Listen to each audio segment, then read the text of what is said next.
만약 여러분이 10년 전인 2015년 딱 눈 감고 1억 원을 미국 나스닥을 추종하는 ETF QQQ에 묻어뒀다면 지금 얼마가 되어 있을까요? 놀라지 마십시오. 2025년 현재 기준으로 무려 3억 5천만 원이 되어 있습니다. 10년 만에 자산이 3.5배로 불어난 거죠. 강남 아파트 상승률 부럽지 않은 수치입니다. 말 그대로 10년 동안 QQQ만 모았을 뿐인데 인생이 너무나 쉬워지는 마법 같은 수익률입니다. 이 숫자만 보면 가슴이 뛰지 않으십니까? 당장이라도 가지고 있는 예금 적금을 깨서 미국 주식 계좌로 옮겨야 할 것 같은 조바심이 드실 겁니다.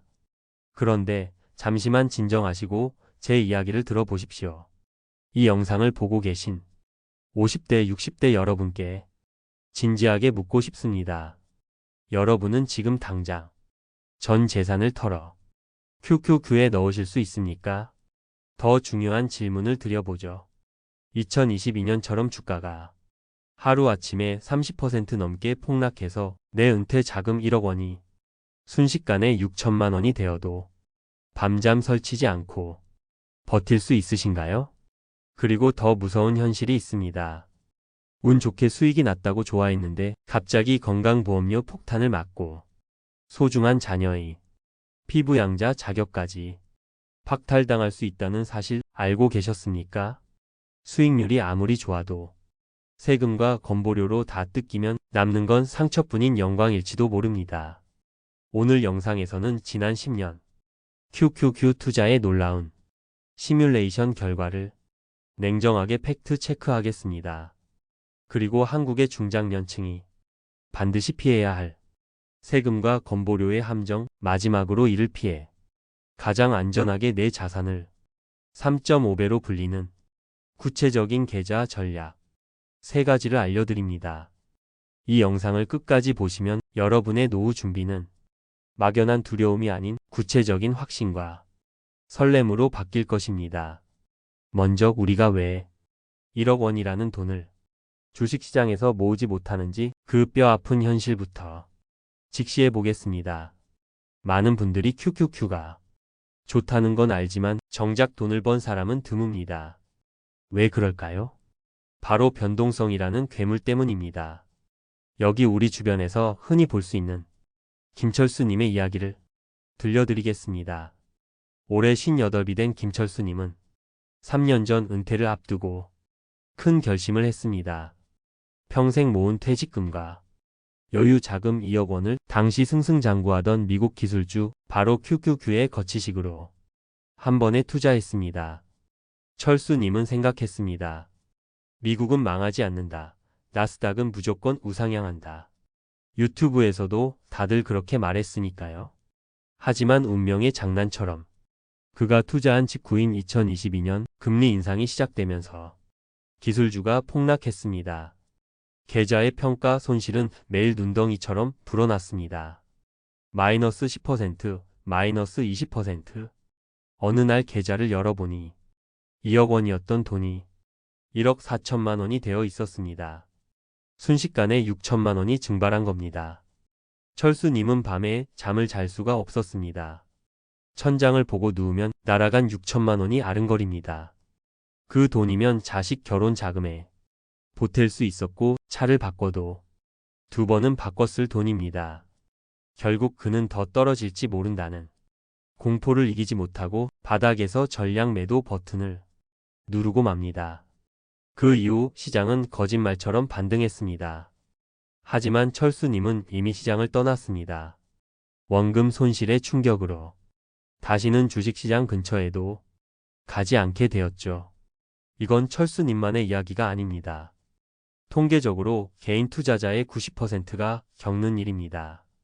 우리가 10년 장기 투자를 하지 못하는 이유는 주식이 나빠서가 아닙니다. 우리의 멘탈이 그 변동성을 견디도록 설계되지 않았기 때문입니다. 그렇다면 주식이 올라도 문제, 내려도 문제라면 도대체 어쩌란 말이냐 싶으시죠? 여기서 더 심각한 문제가 등장합니다. 바로 대한민국 은퇴자들의 저승사자, 건강보험료입니다. 이번에는 63세 박영희님의 사례를 보겠습니다. 영희님은 투자를 아주 잘했습니다. QQQ도 사고 배당을 많이 주는 주식도 사서 쏠쏠하게 재미를 보고 있었죠. 그런데 어느 날 국세청도 아닌 건강보험공단에서 노란 우편물 하나가 날아옵니다. 봉투를 뜯어본 영희님은 그 자리에 주저앉고 말았습니다. 내용인즉슨 아들 직장 건강보험에 피부양자로 잘 등록되어 있었는데 이제 자격이 박탈되었으니 지역가입자로 전환되어 매달 건보료를 내라는 통지였습니다. 이유가 무엇이었을까요? 바로 배당금과 이자 소득이 연간 2천만 원을 넘었기 때문입니다. 2022년 9월부터 건강보험료 부과 체계가 개편되면서 이자나 배당 소득이 연 1천만 원만 넘어도 건보료 부과 대상이 되고 2천만 원을 넘으면 피부양자 자격이 아예 박탈됩니다. 영희님은 생각했습니다. 아니, 내가 내 돈 굴려서 번 수익인데 왜 건보료를 내야 해? 억울했지만 법이 그렇습니다. 결국 영희님은 매달 20만 원이 넘는 건보료를 평생 내야 하는 처지가 되었습니다. 투자 수익률이 연 5%가 낮다고 칩시다. 그런데 거기서 세금 15.4% 떼고 건보료로 8% 가까이 또 떼입니다. 사실상 은행 예금 이자보다 못한 마이너스 현금 흐름이 발생한 겁니다. 수익 좀 났다고 좋아하다가 뒤통수를 제대로 맞은 격이죠.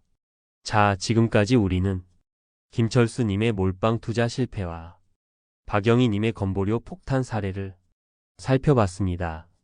듣기만 해도 머리가 지끈거리시죠? 주식을 하라는 건지 말라는 건지 헷갈리실 겁니다. 하지만 여러분, 지금부터가 진짜 중요합니다. 앞선 두 분과 달리 똑같이 QQQ에 투자하고도 세금 걱정 없이 밤잠 설치지 않고 자산을 3.5배로 불리고 있는 이현명님의 이야기를 들려드릴 차례니까요. 올해 55인 이현명님은 앞선 두 사람과 무엇이 달랐을까요? 더 똑똑했을까요? 아니면 돈이 더 많았을까요? 아닙니다. 현명님은 딱 하나, 투자를 담는 그릇, 즉 계좌의 종류를 바꿨을 뿐입니다. 지금부터 현명님이 실천하고 있는 인생이 쉬워지는 QQQ 안전 탑승 로드맵 3단계를 공개합니다. 메모하실 준비 되셨나요? 첫 번째 해결책은 바로 그릇부터 바꾸는 겁니다. 많은 분들이 증권사에서 만드는 일반 위탁 계좌에서 QQQ를 매수합니다. 하지만 현명님은 일반 계좌가 아닌 절세 계좌 3총사를 활용했습니다.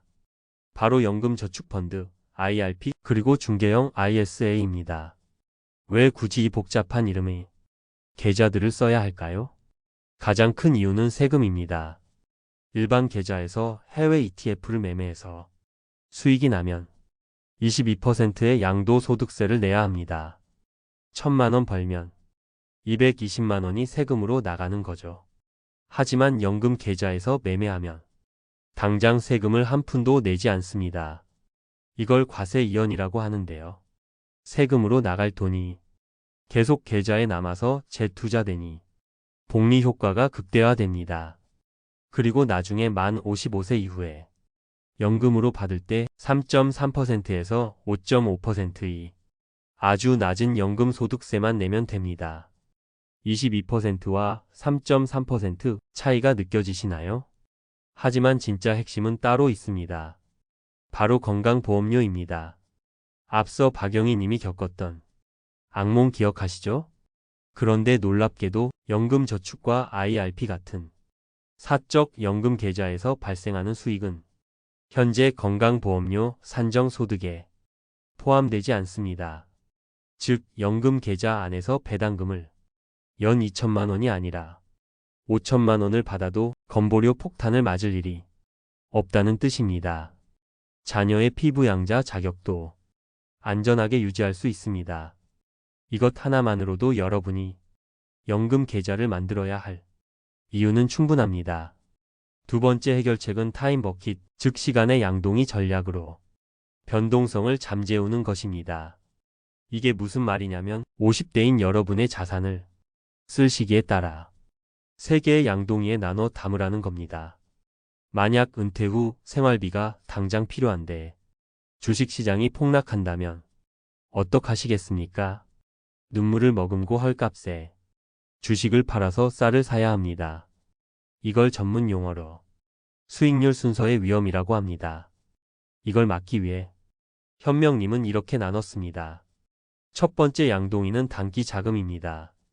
당장 3년 안에 써야 할 생활비는 변동성이 적은 예금이나 단기 채권 또는 배당을 많이 주는 SCHD 같은 ETF에 넣어둡니다.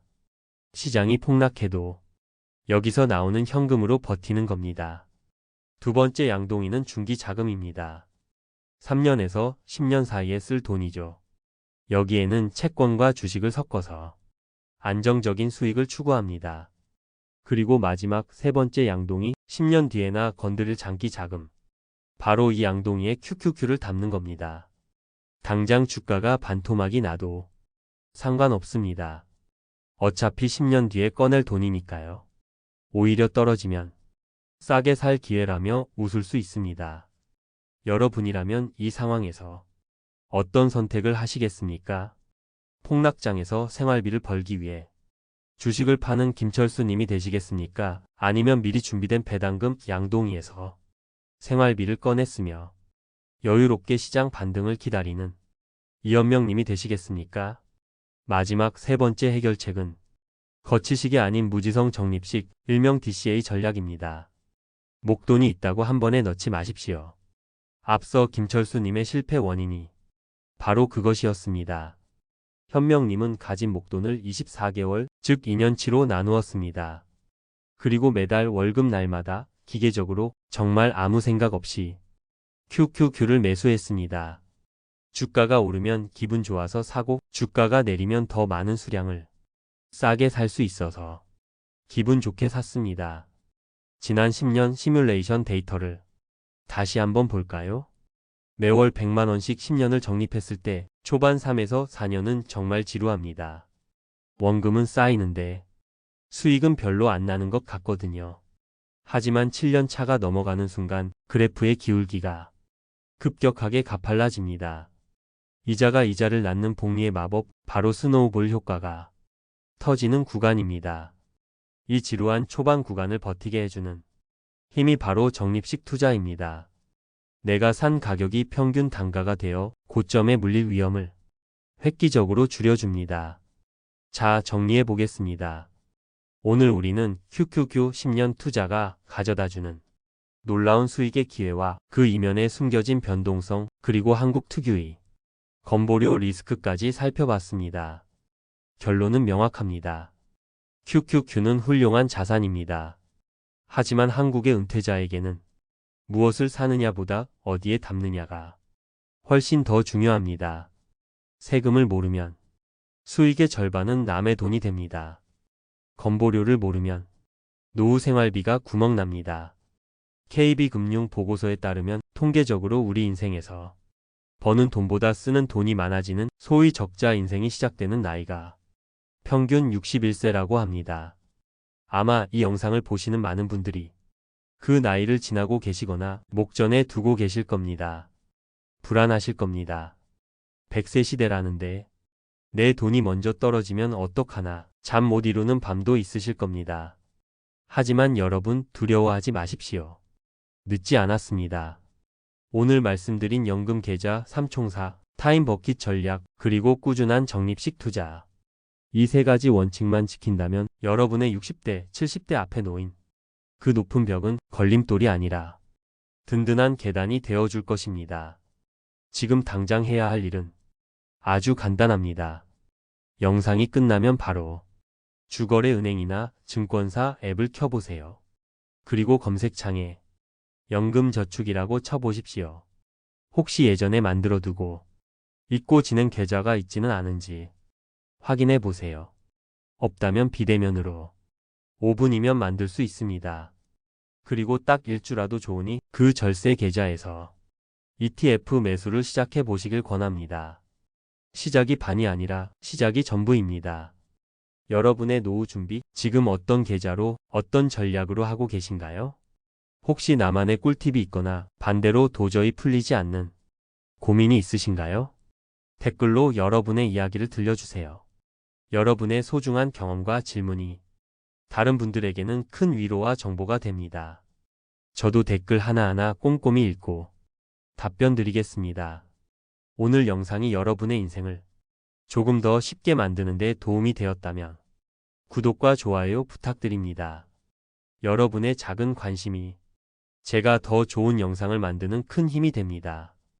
여러분의 돈이 여러분이 잠자는 동안에도 쉬지 않고 일하기를 바라며 지금까지 부자의 서재였습니다. 감사합니다.